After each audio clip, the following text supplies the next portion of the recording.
नेता विपक्ष राहुल गांधी जी ने सबूतों के साथ जब वोट चोरी का खुलासा किया तो चुनाव आयोग ने क्या किया? अगर चुनाव आयोग अपनी संवैधानिक जिम्मेदारी निभाता तो राहुल जी का धन्यवाद करता और जो गलत हुआ उसको सही करने की कोशिश करता। लेकिन बीजेपी की कठपुतली बन चुकी है और उनके साथ मिली भगत करके जो काम कर रहा है वो चुनाव आयोग क्या करता है ये सुनिए। सबसे पहले तो उन्होंने राहुल गांधी जी को शपथ लेने की बात कही। अरे सारा सबूत आप ही की लिस्ट से, किस बात की शपथ? दूसरा, सूत्रों के माध्यम से नेता प्रतिपक्ष के खिलाफ खबरें प्लांट की, व्हाट्सएप के फर्रे भेजे। तीसरा, अपनी फर्जी घटिया एजेंसी से फर्जी फैक्ट चेक उन सब लोगों को कराया जिन्होंने सबूतों का हवाला दिया था।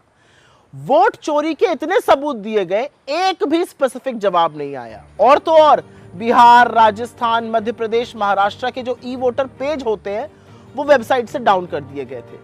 सुप्रीम कोर्ट से कहा कि बिहार में जिन 65 लाख लोगों का नाम वोटर लिस्ट से हटाया गया उनके नाम नहीं बताएंगे। सुप्रीम कोर्ट से यह भी कहा कि ये नहीं बताएंगे किस नियम के तहत उनके नाम काटे गए वोटर लिस्ट से। और तो और बिहार में एसआईआर में जो हटाए गए नामों की सूची पॉलिटिकल पार्टीज को देने की बात थी, लेकिन उनके वोटर आईडी, उनके मकान नंबर, उनका पता सब हटा दिया गया। अपनी वेबसाइट से बिहार की जो ड्राफ्ट डिजिटल वोटर लिस्ट थी उसको हटाकर एक स्कैन कॉपी लगाई गई जिससे कुछ खोजने के लिए कोई कमांड ना दी जा सके, कोई जांच मुमकिन ना हो, कोई ऑडिट ना हो जाए। वोट चोरी को लेकर सांसदों से मिलने की जो मांग थी, सिर्फ 30 सांसदों से मिलने की बात कही, 300 सांसद सड़क पे थे। सारी कवायद ध्यान भटकाने की है, जबकि समूचा देश खड़े होकर एक सुर में जवाब मांग रहा है।